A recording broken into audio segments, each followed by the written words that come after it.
Hi guys, welcome back. So today I want to talk to you about a new IPO stocks, TUYA, ticker symbol TUYA. But before we begin, let's go over the market first. So in the morning, it right away went down because of the rise of the bond yield again. So it made a new high to be 1.745. So that's why Nasdaq took a hit again. But it was still supported on the 20-day moving average around 13,300. So we saw in the whole morning, it was pretty much moving sideways above the support until in the afternoon, everything just took a dive average and broke through all the moving average. The 60-day, the 20 days, and the 10 days moving average were all broken, and it was dropping with volume as well. So then I share again with the 5 minutes chart that we need to see whether this support of the gap up a few days ago would be holding or not, around 13,080 to 13,100. So we'll see if this gap up can hold for tomorrow. But otherwise, we have the next support pretty close anyways at around 12,923. So that's quite near anyways. So I think it caused this drop for a few reasons. One, we did expect the market to be moving up and down this range instead of a strong V-shaped recovery. If it really did a recovery like this, I would be more concerned right now. But instead, it got rejected at this resistance level and come back down to backtest the support. I would prefer this scenario because it would make a healthier correction. And second reason is that tomorrow is the quadruple witch day, which we mentioned a few days ago. So moving up and down like this can kill a lot of options. And also doing a fast and hard wash sale like this can somehow create fear again to make some people panic sell, to make them take profit and cut loss. That would be an efficient way by driving down the index quick and strong, because we saw everything dropping in the last hour. So it was rather quick. And we did see it create some fear. So it's working. And the last reason is the VIX index. Yesterday, I also saw that the VIX had been dropping for 1, 2, 3, 4, 5, 6, 7, 8, 9. 9 days below the 5-day moving average. So it did have a technical need to bounce back up.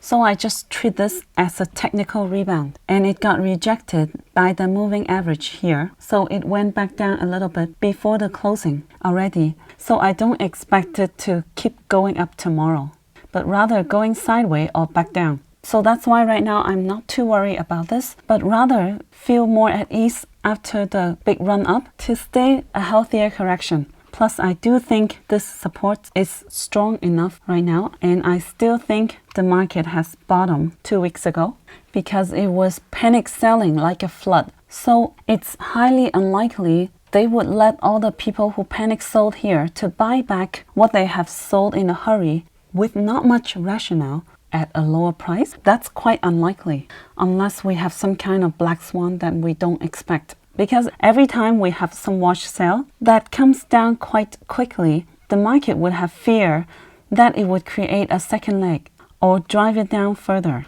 But right now, after this whole run down, I think a lot of retail investors would be quite alert already and would have learned to set some stop losses. So once the index drive down further, I think the retail investors would run faster than the institutions. So that's why I'm not quite worried for now.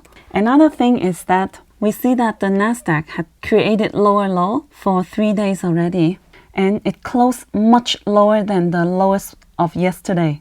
And we see the large techs drop quite a bit, like Apple dropped 3.3%, Amazon dropped 3.4%. That's a lot for a mega cap. For example, Apple closed at much lower than the lowest yesterday. But then we compare to our stocks. Like NEO, it did not drop lower than the lowest low yesterday. Like EH, even though it dropped 8% today, the lowest today was 44.6 versus yesterday to be 43.5. GoCo had a nice run up in spite of that, and SOS also. The lowest point were quite a lot higher than yesterday. So we can see that today what dropped a lot was the mega cap, but the other stocks did not reach lower low than yesterday mostly. So that's why I think it was just more of a move to drive down the index, to create some fear on the market, to do some hard wash sell. Now with that said, the only concerning indicator is the KDJ almost making a dead cross. It's an almost because it's slightly above, so not completely crossing yet. But on the other hand, S&P 500 had already made a dead cross. So something we need to watch out for. It might need to take some time to digest this indicator because usually a dead cross means it would most likely go down. But the S&P 500 does not really have that much room to drop right now because it's supported by this area, which happened to be where a lot of shares price are previously. And also, it happens to be supported by the 10-day moving average right now, which is at 3914. So today it closed at 3915. So we see the 10-day moving average is still supporting it. So it can just move up and down or slightly go sideways to digest this indicator. And on the other hand, the Hong Kong market had been growing quite well, showing the healthy sign of reversal, slowly moving back up from the correction. And last night it has gapped up above with increase of volume, increasing 1.28%. Among these, Alibaba contributed quite a bit. It had run up almost 5%. For a mega cap, that's not bad. Also a big increase of volume too. So that's why it would also help boost our Chinese holdings. At least when the Asian market is doing well, our stock holdings would be affected too. So now let's go over our stocks. A lot of our stocks have been repeating, going up and down. Now this first support is the 10-day moving average. For Baby Neo, right now it looks like it's breaking the support of this 10-day moving average, which is at 42 now. But the next support is 39, so pretty close anyways. We see that the whole time it's beaten down by this 20-day moving average. So for a few days now, it has been moving under this. If it keeps getting rejected here, it can come back down to consolidate first, gain more momentum to eventually push through. For EH, nothing has changed. I still think it's forming a head and shoulder bottom.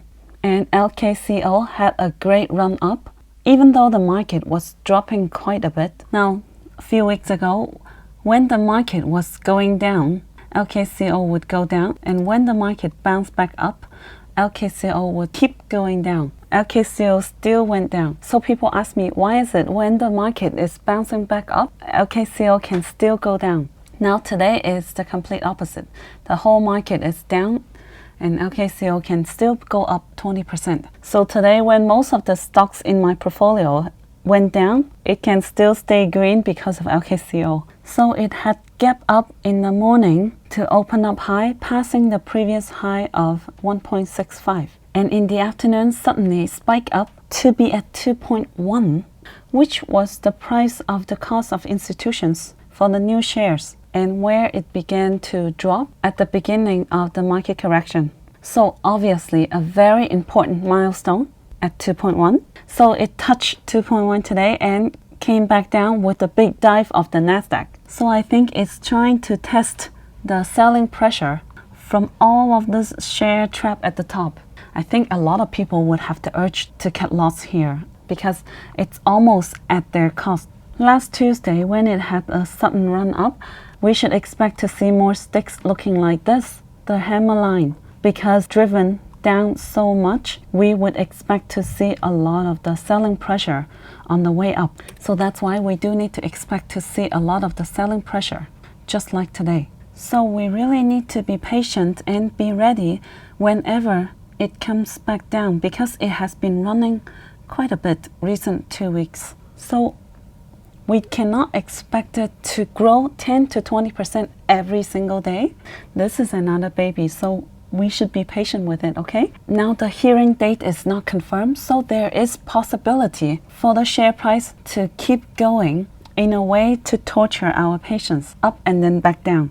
But just for the fun of it, I want to show you. This is a picture from one of our Discord member, and it's a little artwork done by little kids. So I find it super adorable, and I just want to show you for the fun of it. Sometimes I really like to go on the Discord because there is so much positive energy and spirit around there, even though things went south, even at the most terrible times. We encourage each other and have fun from time to time like this. So it had been quite a roller coaster for the past few weeks for LKCO. But I gotta say, the Discord really made it easier for everybody. Now, GoCo stays quite strong even though the market had a great correction.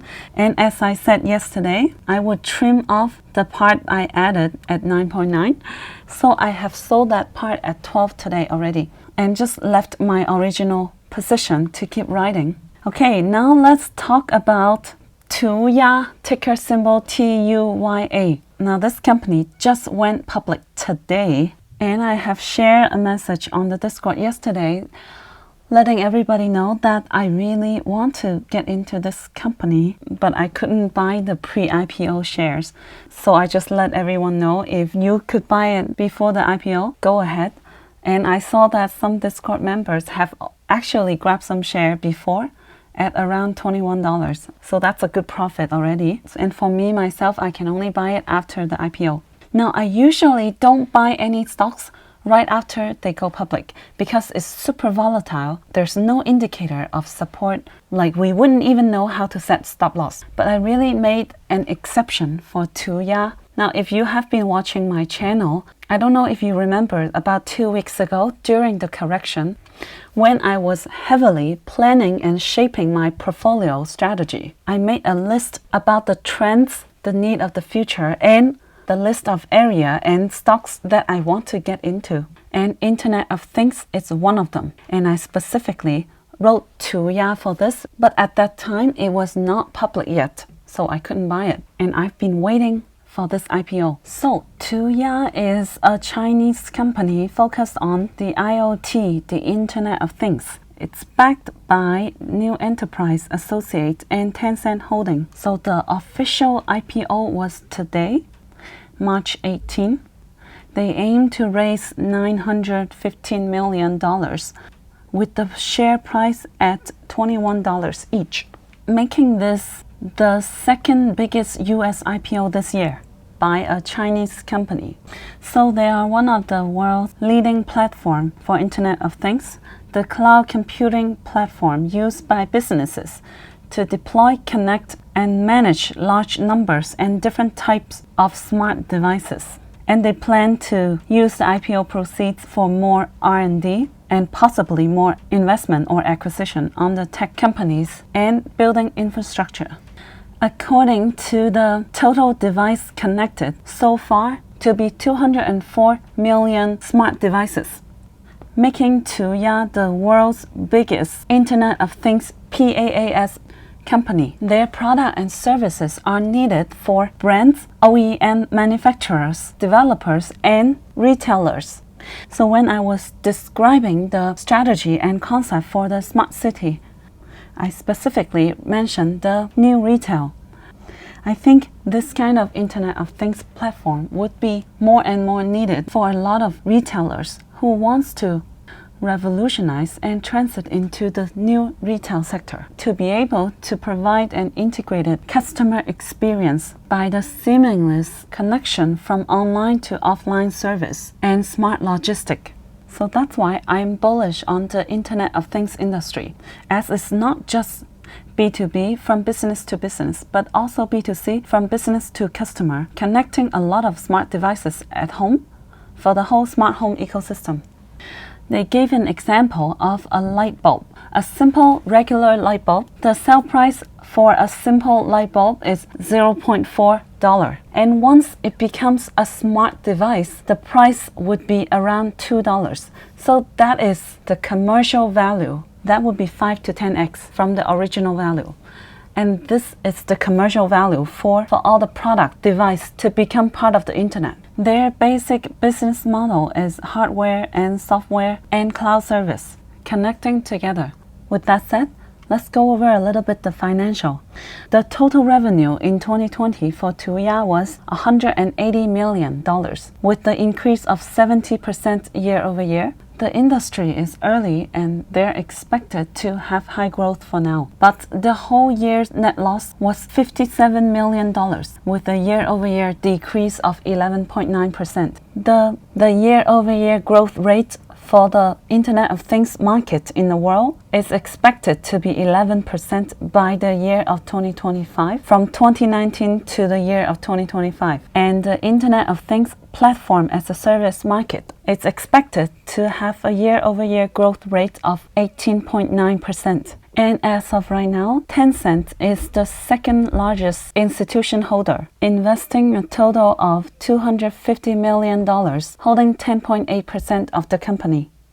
So the company looks to have a great future. The industry will get into a bigger and bigger demand from here, and it's still quite early, especially in the Chinese market. I think it's just started about 2-3 years ago and will continue growing every year at a relatively fast rate, because this would grow faster as the younger generations start to have their own home. They most likely would have this Internet of Things platform set up, and the founder, named Jerry Wang, was originally from Alibaba.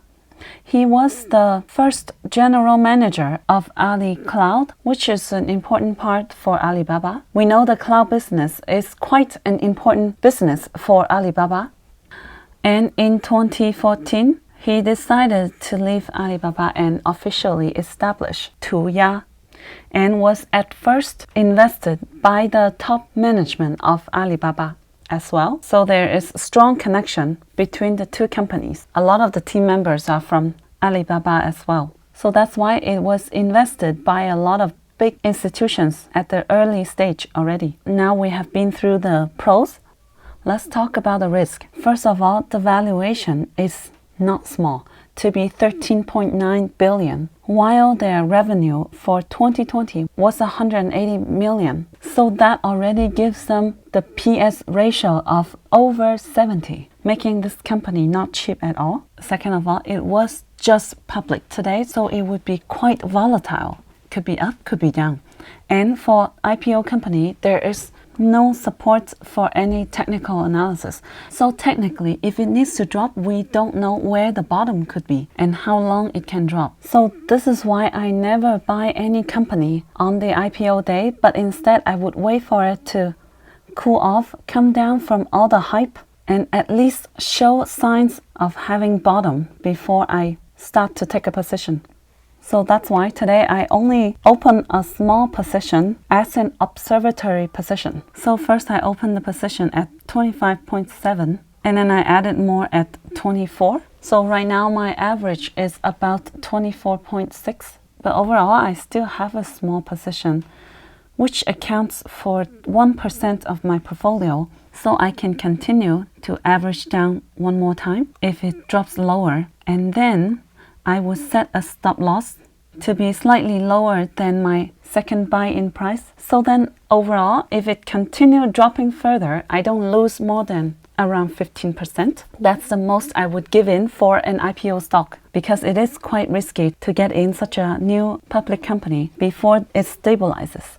And there's no analyst giving out price target. So that's why we don't know how the market would respond to this.